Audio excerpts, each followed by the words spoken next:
Welcome to the Mad Scientist podcast, powered by minorities who are astonishingly driven scientists, where we aim to serve everyone pursuing a career in STEM and teach them that they are graced to dominate STEM.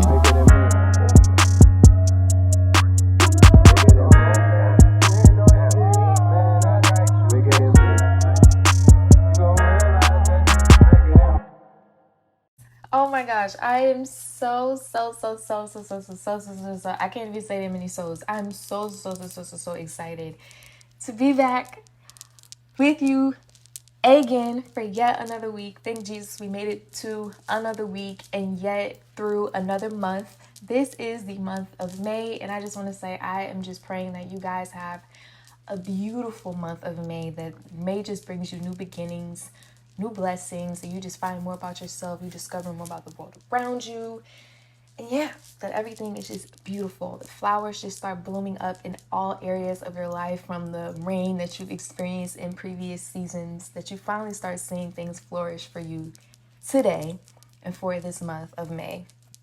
Well, let me introduce myself. My name is Marilyn Chanel, and I am your hostess, and I want to welcome you to another episode of Mad Mondays.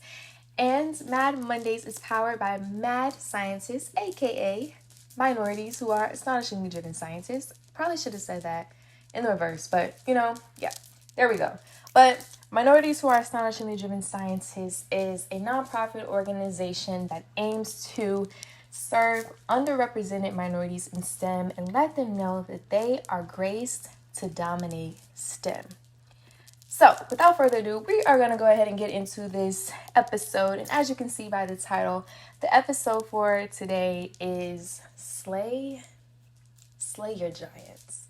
Slay your giants. And like I said, I'm so excited to talk about this today, of slaying your giants, because I probably say this every single episode, but I feel like I'm talking to myself, and I'm just letting you guys in on it. But I will say, first, let me just give a little disclaimer. I have beads in my hair, so if you hear some little clinking, that is probably what it is. I'm going to do my best to not move my head as much, but like I said, I'm excited, so who knows what can go on. But yeah, so we're going to be talking about slaying your giants. I'm going to really I'm going to be talking about this today. And if you guys don't know, I don't know whether I've mentioned this before, but Mad Scientists, Minorities Who Are Astonishingly Driven Scientists, is a nonprofit organization that is faith-based. We teach people that by the grace of Jesus Christ, that we are able to dominate the areas and infiltrate the spaces in STEM, right? And so because we're faith-based, our podcast is faith-based, and so we have some episodes that may be biblically based, and we have some that may be a little practical. But today, we're going to be a little biblically based, and I wanted to tell you guys, for me, hearing that maybe years ago, hearing that may have turned me away a little, or maybe have gotten me like, you're going to try and mix STEM and the Bible, okay, how? But I want to tell you, sometimes you have to make your books come alive. And just with this, I have learned throughout the years that the Bible is a book, and it is a book that is living, right? And when I say living, it just, each time you read it, you get a new revelation of yourself, the people in it, and just the miracles that have happened. And that's exactly what I've gotten. And from there, and you can learn to put yourself in the person's shoes of whoever, whatever, or the person that you're reading through the Bible, you can literally get excited. And that's exactly why I'm excited today, because I've really put myself in the shoes of someone who has slayed giants in this beautiful text. And I know a lot of you already may know about this story. You don't even have to go to church. You really don't even have to know much about the Bible, much about Jesus, to really hear about the person who slayed Goliath, and that is, you guessed it, David. Yes, so we're going to be talking about David today, and David who slayed the giant Goliath today. So I know for a lot of us, we may feel that this call in our lives to dominate STEM could be a little hard. You know, for me, I know, whew, pushing through undergrad has to be a little challenging, right? And so sometimes I feel like I am slaying a giant. Every time I do a test, every time I do a presentation, every time I have to study for something, every time I write a paper, I feel like I'm slaying giants. And even throughout this time, even applying to college, and for some of you, you may be applying to grad school, you may be applying to med school, you may be studying for your GRE, studying for the MCAT, or just going throughout life in general, and you may feel like things before you feel like giants. And one thing, anything that is intimidating, anything that feels bigger than you is something I just identify as a giant. But giants are very big creatures. They're very great. They have very great size or force. For a lot of us, things presented before us can feel very great, and it can feel like so forceful to the point where we feel like we can't even conquer it. But that's why we're going to talk about today, slaying your giants. So I'm just going to go ahead and jump right into just a little story of David, right? I really don't want to focus too much on David slaying Goliath, but I want to focus specifically on who David was, why was David chosen, and the preparation that David had to go through in order to slay Goliath. You know what I'm saying? Like slaying that giant for Goliath, like slaying that giant for David was nothing new. And that's what I want to talk about. That's really what I want to talk about. So we're going to go ahead and get started. So we're going to be in 1 Samuel chapter 16. Yeah, I'm going to be starting there first in 1 Samuel chapter 16. But before we get into 1 Samuel chapter 16, in the previous chapter, 1 Samuel chapter 15, we were talking about, it talks about a king named Saul. And King Saul was a king of Israel. And he was a king that the Lord rejected because King Saul had kind of not been doing the best. He had kind of been going against things God had told him to do. And so the Lord rejected him and regretted making King Saul a king. And God said, I regret even making King Saul a king because King Saul had not been adhering to God's commandments. And so God sent out a prophet named Samuel, who was also a judge and prophet of Israel, to go and look for another king. So go and anoint another king, God told to Samuel, right? And I know I'm not speeding through this, but just trying to give just a little bit of context, just a little bit of nuggets. But yeah, I really encourage you to go and look on this for yourself. I don't want this to be like a 5-hour long podcast, but I want you to really get the gist of the message. But just giving you a little background, King Saul was a king that was rejected by God. And so God was looking out for another king. So God sent a prophet, Samuel, who was both a judge and prophet, to go out and look for another king. And so what Samuel did was he went to a man, and the man's name was Jesse, right? And so Jesse was a Bethlehemite. Did I say that right? Bethlehemite. Ooh, right. So Jesse was a Bethlehemite, right? And so God told him, go to Jesse, the Bethlehemite, and anoint one of his sons as king. And I want to talk about this process, right?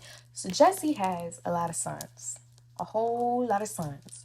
So Samuel goes to Jesse, goes in the house, knocks on the door, probably, knocks on the door, say, hey, what's up? How you doing? I came to come here. God told me to come here.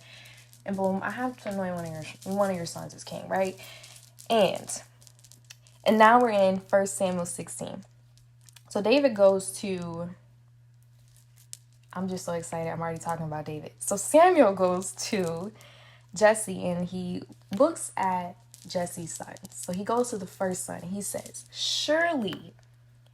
When he looks at the first son, he's like, surely the Lord has anointed this man to be king, right? This is surely the Lord's anointing is before him.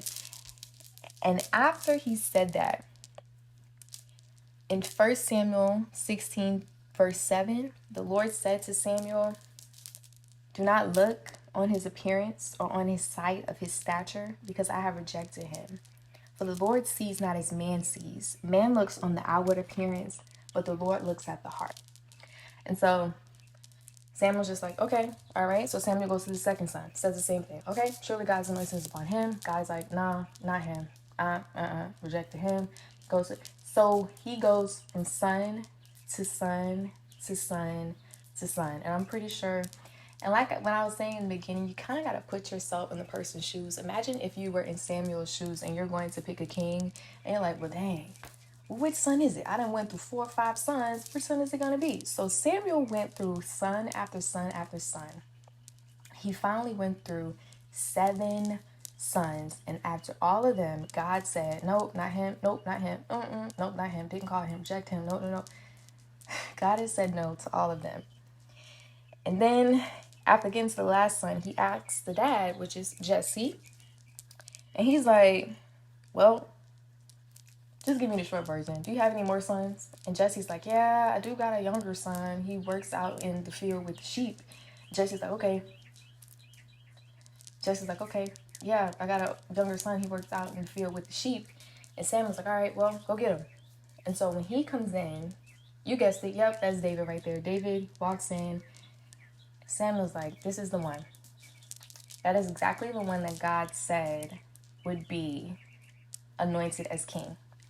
So when God told Samuel that would be the one that David would be the youngest son, would be the one that's anointed as king, he took David, he anointed him in front of all of his brothers, and David was anointed king that day. No, he didn't become king immediately, but he was anointed king. He still went back and he still tended to the sheep. But what I want to say is when I thought about this, right, or when I was reading this, this was so good to me, right? Because he was the last picked.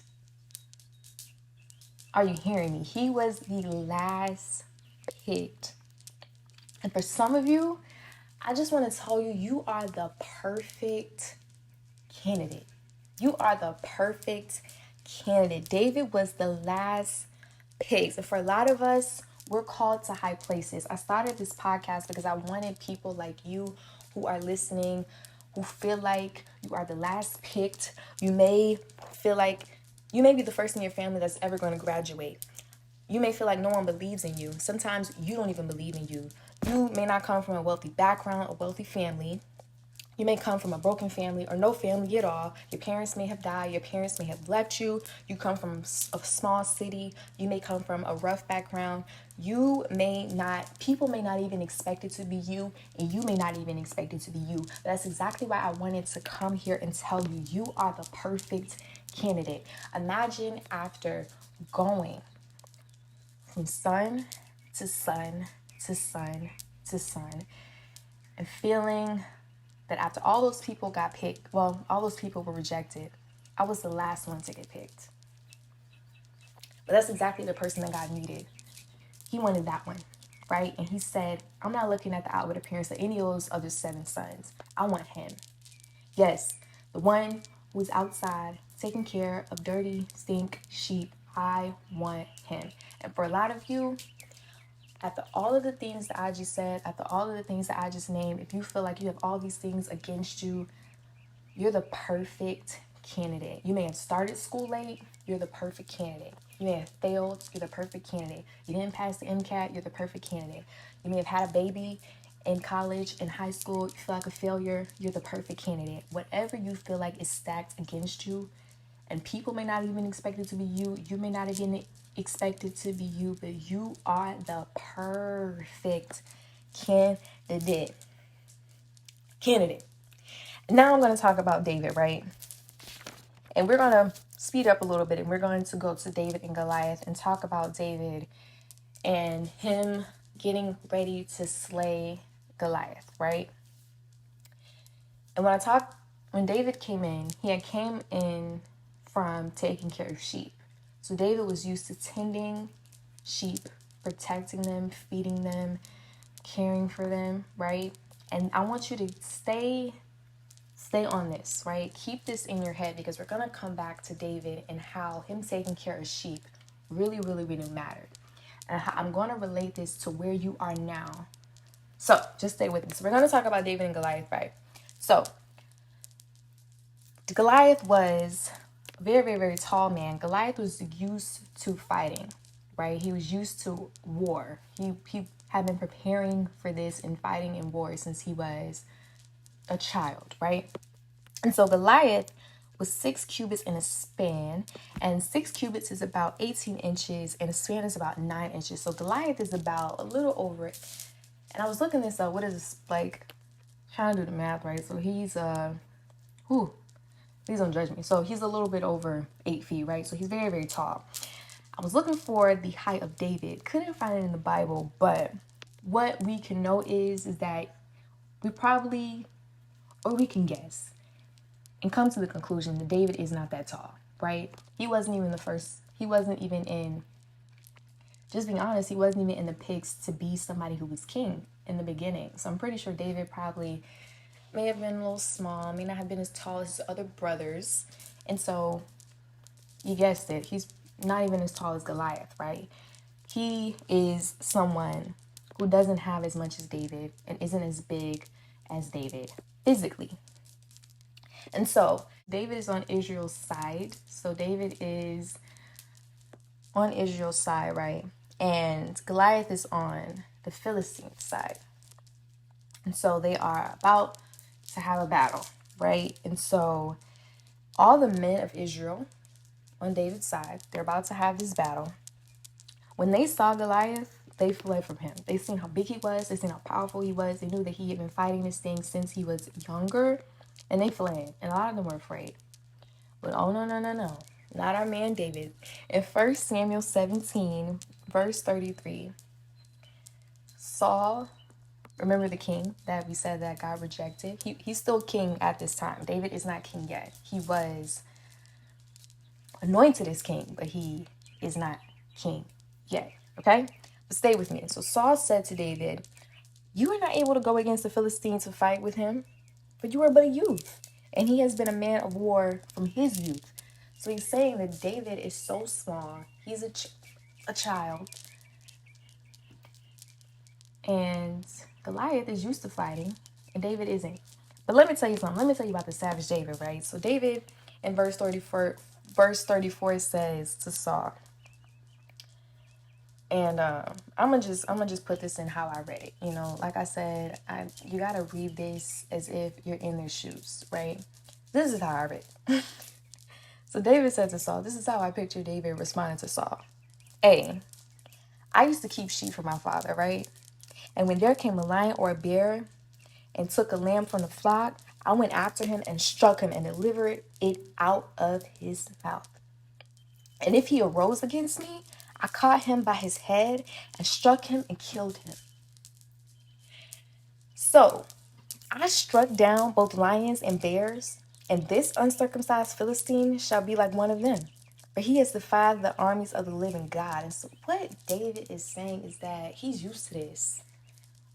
What is a big old man like Goliath to him when he's used to saving sheep from the mouths of lions and bears? David's used to this. And when I thought about this, all right, I'll come back to that. But yeah, this is just so good. And we all know how the story ends, right? So they're set to fight. Saul is like, okay, well, I'm gonna give you some armor. Saul tried to give David a helmet, some body armor, but David was like, I'm not practicing this. And so David took all the armor off, said he wasn't going to use it, and so he just took 5 smooth stones and took the sling in his pocket that he had. And on the other side, we got Goliath, who is armed up, ready to fight, got all this fancy war fighting equipment, while David only has stones and a slingshot. And boom, David slings his stone, kills Goliath, and boom, he defeats Goliath. But what I want to talk about, right, is that this was not David's first rodeo. Although he had never fought an actual human in war like this before, David prepared. He slayed giants before he even slayed the giant of Goliath. And like I said in the beginning, to put a pin in David taking care of the sheep, he slayed the giants of lions and bears when he was in the fields saving sheep from being attacked and killed by lions and bears. And he said he would deliver them from their mouths. He would deliver the sheep from the mouths of them, right? So he was used to doing this. So David, once he finally got against that big giant of Goliath, it was nothing to him. He had the confidence. He was assured that this was nothing to him because I'm used to this. And when I heard this word, I could really, really, really relate this to who we are today, who I am today, and that I have a desire to be someone who infiltrates the field of STEM. And I'm a chemistry major, so I'm going to be somewhere in science, somewhere helping people, somewhere impacting people's lives. But I'm not, of course I'm impacting people's lives now, but it'll be even greater once I get into my career field, right? But what I related this to was you have to slay your giants now. Because you slaying your giants now will prepare you to slay the giants later. Everything you're going through right now is training ground for what is to come.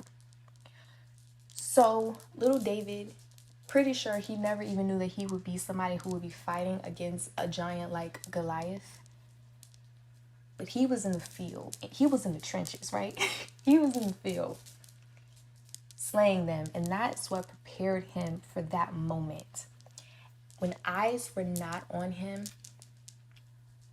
David was fighting, saving, and preparing for a moment such as that to fight off, to kill Goliath.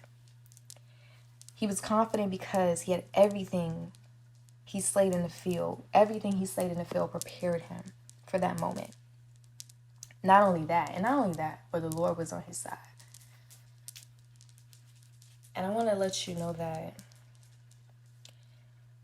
it's time to slay your giants now. It's time to slay your giants now. For people who are listening, you are called to high places. You're called to dominate the field of STEM. And I say this every single week. We are graced to dominate STEM. And by God's grace, He's on your side. If He's called you to this place, He's going to grace you to do it. But it's time to slay these giants now. Slay the giants in private. Slay the giants when not a lot of eyes are on you. Because when it finally comes a time to slay those bigger ones, those ones when eyes are on you, it'll feel like slight work, like a piece of cake, because you're like, I'm used to this. And so for me, I thought about, what are my giants right now? Things that feel big to me right now and may feel like some hurdles to me right now are, oh my gosh, I'm on it right now. This podcast. Yes, this podcast was a giant to me, and sometimes it could still be. But this is one giant I have to slay. And honestly, I have to slay it every single week, because who knows what next year, what 5 years from now, what 10 years from now it could bring. So I'm preparing now, right? But for a lot of us, slaying our giants could be just writing that paper. I'm telling you, sometimes those papers could be hard. Those research papers, there's 8 to 10 to 15 to 20 page papers can feel like giants to you. But slay that giant, studying for that test, material that you feel like you just, it's just so hard to grasp. Slay that giant, doing that presentation, applying for the grad school, applying for college, applying for med school, taking the GRE, starting that tech company, Whatever it may be, slay those giants, because it's going to come a time where everything that you're doing now and the giants that you slay now will prepare you for where you are going later. And I want to speak on another thing, is that it's okay. It's okay. And we have to let go of the notion of I can't or I'm not good enough. All of the odds were stacked against David. He wasn't as tall. He didn't have all of the equipment. He only had stones and a slingshot compared to someone who had all of his armor and all of the weapons. He wasn't the first picked in line. He had all of the odds stacked against him. Yet he still was able to slay a giant as big. That was bigger than him. And it's bigger than you. And it will probably, a lot of things will always be bigger than you. But that's why we have the grace of God to get us through that and to help us win those wars. But in this stage, you're in training ground and you're preparing.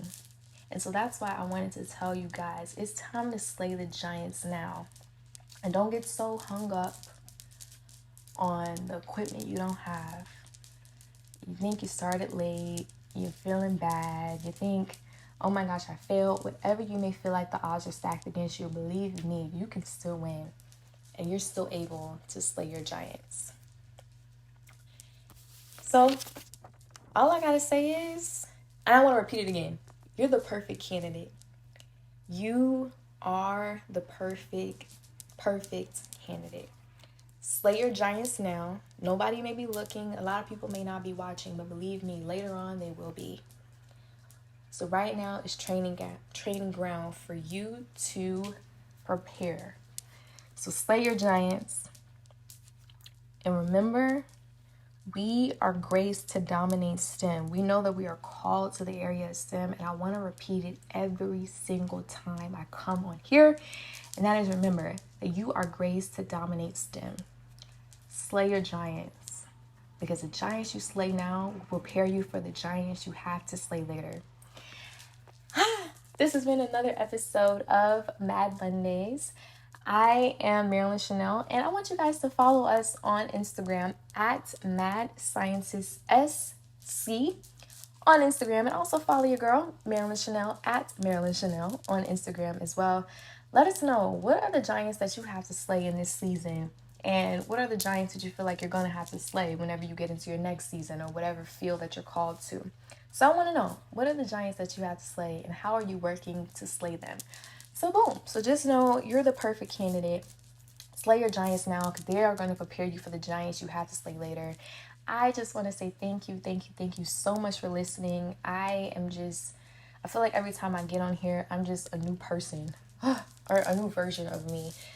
But I'm just so grateful to be able to come on here and to speak to you and to just have God speak to me and speak through me and speak to you and allow you to be able to feel like you can actually win in this, that you can actually dominate in this field. But just remember, you are graced to dominate STEM.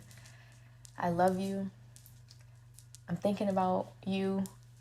I'm thinking about all my listeners, really. But have a great week, and I will see you all next week. Love you. Thank you for listening to the Mad Scientist podcast. Remember, we are graced to dominate STEM. I pray that you get it, even if I can't get it with you. I pray to God you never let the little things in life distract you from the bigger picture. Everybody in the city to me like a distant cousin, brother, little sister. I see myself in the young ones when I look in their eyes and feel like a mirror.